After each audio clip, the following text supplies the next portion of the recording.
A very good afternoon to all my dear students. मैं आपकी अपनी मैम मीनू चौहान आपके सामने 10th क्लास का ज्योग्राफी का first chapter resources and development continue कर रही हूँ। Sorry I haven't taken any class yesterday because of some reasons. So आज हम अपनी क्लास कंटिन्यू करेंगे और कंप्लीट नहीं हो पाएगा ये chapter because it's a little bit lengthy chapter, तो it will take one more day to complete it. But आप इसे प्लीज थरली ध्यान से सुनिएगा, it's very important because it is on our natural resources. So हमने जो last class में पढ़ा था, हमने इसमें इक्विटेबल डिस्ट्रीब्यूशन पढ़ा था, डेवलपमेंट ऑफ रिसोर्सेज के बारे में पढ़ा था, हमारे रिजर्व्स क्या होते हैं, स्टॉक्स क्या होते हैं, रिन्यूएबल नॉन रिन्यूएबल रिसोर्सेज क्या होते हैं। एंड आई होप कि आपको समझ आया होगा जो भी मैंने आपको समझाया है। प्लीज कमेंट बॉक्स में आप जरूर कमेंट कीजिए कि आपको मेरा पढ़ाया हुआ कैसा लग रहा है। Okay, thank you. So next topic is which is today's topic, that is sustainable development. Sustainable development का मैंने आपको लास्ट टाइम भी बताया था। सस्टेनेबल डेवलपमेंट का मतलब होता है कि हम अपने प्रेजेंट रिसोर्सेज को नेक्स्ट जनरेशन के लिए बचा कर रखें।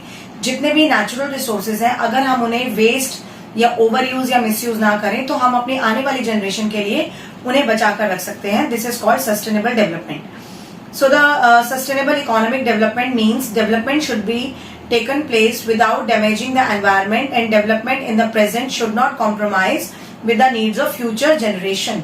यानी कि हमें अपनी प्रेजेंट नीड्स को पूरा करने के लिए फ्यूचर जनरेशन के रिसोर्सेज को खत्म नहीं करना। This is called sustainable development. It is next topic is very important which is Rio de Janeiro earth summit.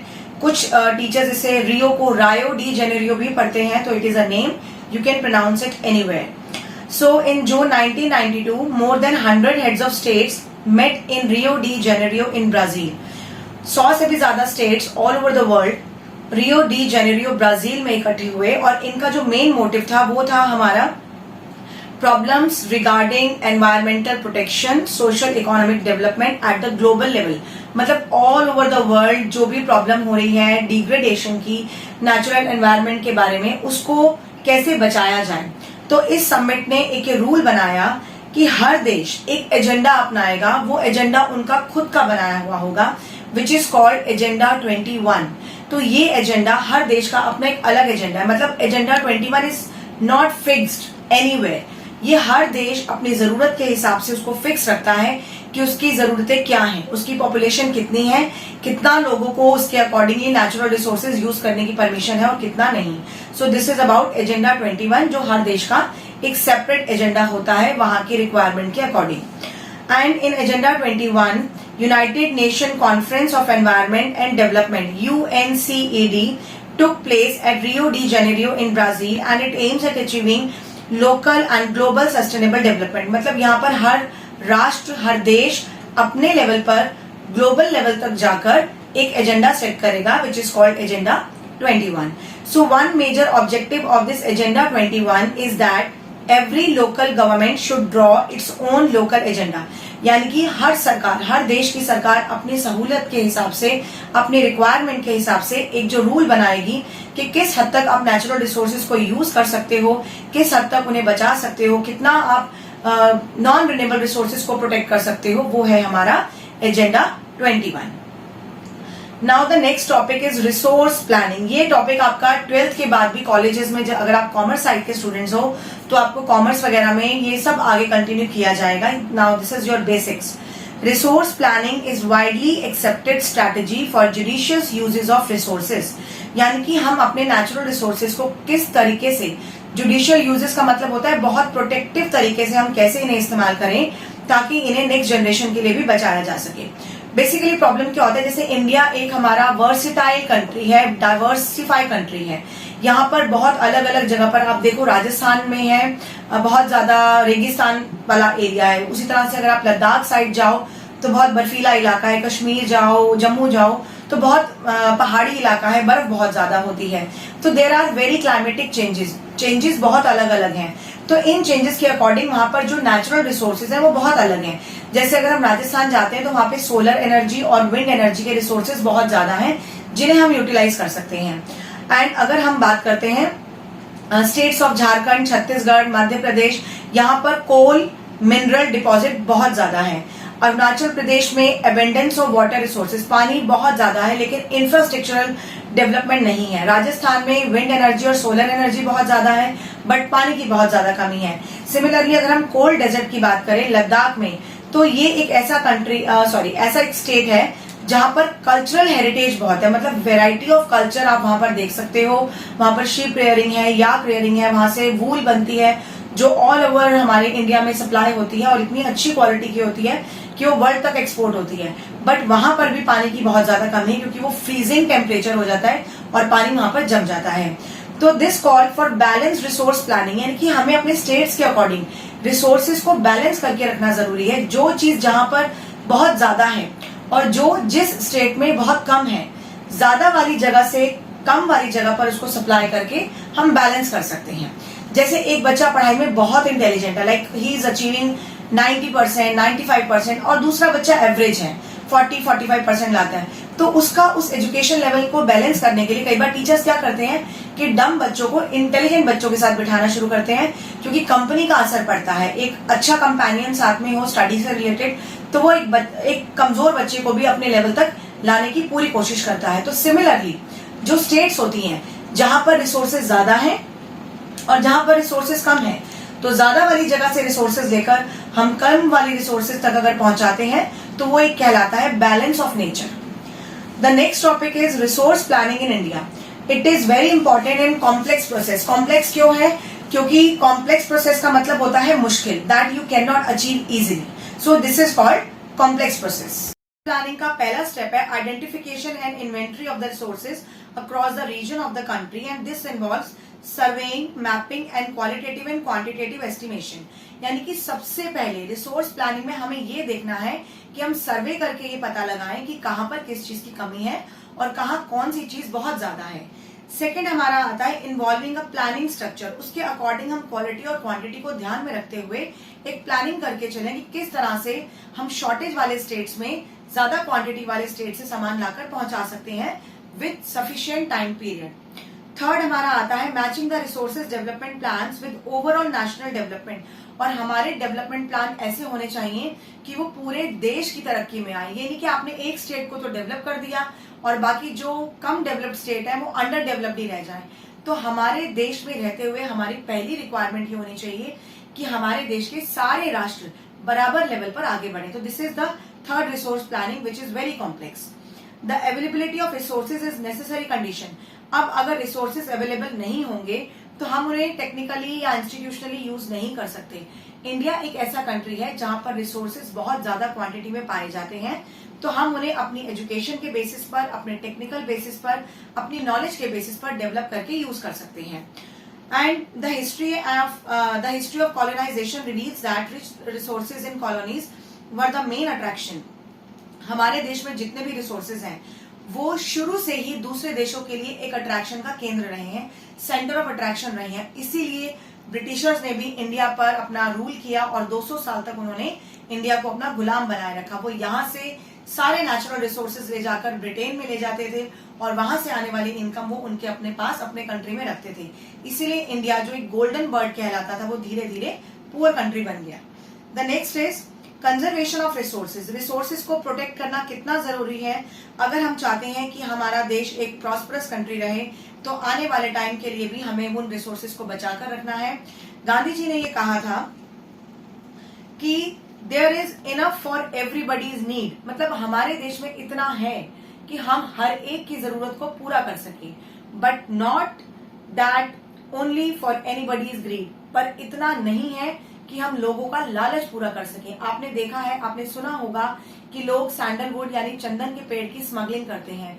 लोग जानवरों को मार के, जैसे हाथी दांत है उनकी डिमांड बहुत ज्यादा होती है फॉरेन कंट्रीज में, उनको मार के उनके दांतों की स्मगलिंग करते हैं। चमड़े के लिए जानवरों की खाल निकाल कर बेची जाती है जिसकी स्मगलिंग की जाती है, जो बिल्कुल इलीगल है, जिसके लिए स्ट्रिक्ट फॉरेस्ट रूल्स बने हैं। तो अगर ये लोग इस तरह से लालची लोग अपनी जरूरतों को पूरा करने के लिए, अपने लालच को पूरा करने के लिए चीजों को ओवर यूज या मिस यूज ना करें तो देश में नेचुरल रिसोर्सेज की कोई कमी नहीं है। The next is as a international level the club of Rome educated resource conservation of the first time.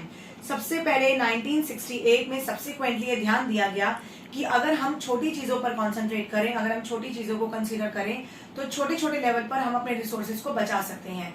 इसीलिए कहा जाता है that small is beautiful and the seminal contribution with respect to resource conservation at the global level was made. और 1987 में एक commission report में principal बनाया गया कि all over the world global scenario पे देश को, राष्ट्र को और दुनिया को बचाने के लिए ग्लोबल वार्मिंग का कॉन्सेप्ट स्टार्ट किया गया।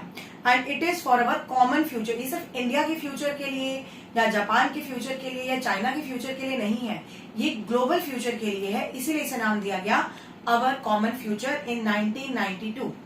Now what is land resource? Land resource, land pattern her country का अलग होता है। इंडिया का जो लैंड पैटर्न है उसमें 43% प्लेन्स हैं, उसके बाद 30% हमारे माउंटेन्स हैं और 27% हमारे प्लेट्यू हैं। The land is a natural resource of utmost importance, wild life, human life, economic objectives and activities, transport and communication. अब आप ये देखिए कि जो लैंड रिसोर्स है, धरती, अगर जमीन ना हो, घर नहीं होंगे, ब्रिजेस नहीं होंगे, सड़कें नहीं होंगी, हम कहां पर सरवाइव करेंगे? हवा में तो हम ट्रांसपोर्ट कर नहीं सकते। What we need land. Land is under a variety of relief features, namely mountains, पहाड़, प्लेट्यू, खाड़ी, प्लेन, आइलैंड जो टापू होते हैं। About 43% of the land area is plain. India का 43% एरिया लैंड में आता है, प्लेन्स में आता है, और 27% हमारा बेसिकली प्लेट्यू रीजन में आता है। लैंड यूटिलाइजेशन का मतलब है कि हमारा जो हिस्सा उपजाऊ है, जहां पर जमीन फर्टाइल है, बंजर नहीं है, हमें उसे ज्यादा से ज्यादा यूज करना चाहिए। तो forest part is the part जहां पर हम लैंड रिसोर्सेज को यूज कर सकते हैं। बंजर जमीन नहीं है, खेती बाड़ी के लिए जंगल वगैरह वहां पर है ज्यादा से ज्यादा। तो जितने जंगल पेड़ ज्यादा होंगे, ऑक्सीजन लेवल बढ़ेगा, लकड़ियों की कमी को पूरा किया जा सकेगा और एयर को जितना हो सके फ्रेश या प्योरीफाई किया जा सकता है। दूसरा है the land not available for cultivation, मतलब वो जमीन जहां पर खेती बाड़ी या जंगल नहीं होता, वो जमीन कहलाती है बैरन लैंड, मतलब बंजर जमीन। उसका इस्तेमाल हमें करना चाहिए रोड्स के लिए, बिल्डिंग्स के लिए, फैक्ट्रीज के लिए, क्योंकि वहां पर खेती बाड़ी या जंगल बनाना संभव नहीं है। अदर अनकल्टिवेटेड लैंड, जैसे कि ग्रेजिंग के लिए हमने एक जगह बना दी कि आपको अपने जानवरों को चराने के लिए इतना पार्ट अवेलेबल है, इसको आप ओवर यूज करो, मिस यूज करो, वो आपकी इच्छा, लेकिन इसके अलावा आपको और कहीं हिस्सा नहीं दिया जाएगा अपने जानवरों के फॉडर के लिए। Now land under miscellaneous trees crops groves cultural waste land uncultivated for more than 5 agricultural years. इसमें ये बता रहे हैं कि जो हमारा कल्चरल वेस्ट है, जो भी वेस्ट होता है उसको डंप किया जाना चाहिए। जैसे हम भगवानों की मूर्तियां नदियों में बहा देते हैं, फूल मालाएं, पूजा का सामान हम नदियों में बहाते हैं, वो सारा वाटर पॉल्यूशन का एक बिगेस्ट रीजन है। तो इसीलिए डंप करने के लिए जमीन में एक बहुत बड़े हिस्से में एक पिट बना दिया जाता है डंप करने के लिए। वहां पर सारा सामान लाकर वो दफना दिया जाए और उसे मिट्टी से कवर कर दिया जाए, तो वो हिस्सा उस जमीन को बंजर नहीं रहने देता। The next is current fellow land and other than current fellow uncultivated past, मतलब जो हम करंटली यूज कर रहे हैं वो फेलो लैंड है, जो हम करंटली यूज नहीं कर रहे हैं वो नॉन करंट फेलो लैंड्स हैं। लैंड पैटर्न इन इंडिया में ये बताया जाता है कि टोटल ज्योग्राफिकल एरिया जो इंडिया का 3.8 मिलियन स्क्वायर किलोमीटर है, उसका 93% total geographical area land use reporting में कंसीडर किया गया है। Assam has not been done fully, moreover some of the part of Jammu and Kashmir occupied by Pakistan and China is still not been survey. तो जो India का हिस्सा आसाम में आता है वो भी अभी तक पूरी तरह से यूटिलाइज नहीं है, और जम्मू और कश्मीर का जो हिस्सा पाकिस्तान और चाइना में है वो भी अभी तक सर्वे में नहीं है। तो इसीलिए हमने कंसीडर किया है, ये देखा है कि जो लैंड पैटर्न इंडिया में है वो बहुत ज्यादा क्वांटिटी में अभी भी अंडर सर्वेड है, जिसको सर्वे नहीं किया गया है। Area of the country is far lower than the desired 33% of the geographical area, और जंगलों का हिस्सा आज भी पूरे इंडिया में 33% ही यूज किया जा रहा है। बाकी हिस्सा कई ऐसी जगह है जो हमारी बहुत फर्टाइल है, बट उसका इस्तेमाल हम फॉरेस्ट्री या एग्रीकल्चर को छोड़कर इंडस्ट्रीज लगाने में या रोड्स बनाने में यूज कर रहे हैं, जो कि पैटर्न लैंड में नहीं आना चाहिए। तो आज की क्लास हम यहीं पर खत्म करते हैं। नेक्स्ट क्लास में हम पढ़ेंगे land degradation and conservation measures. आज जो हमने पढ़ा उसमें हमने ये नोटिस किया है कि जितना भी हमारा जो हिस्सा बैरन है, बंजर है, सिर्फ उसका ही इस्तेमाल हमें सड़कें, बिल्डिंग्स, डैम्स वगैरह बनाने के लिए किया जाना चाहिए ताकि उपजाऊ जमीन का इस्तेमाल सही तरीके से हो सके. So don't forget to like, share and subscribe my channel. Till then take care. Good bye.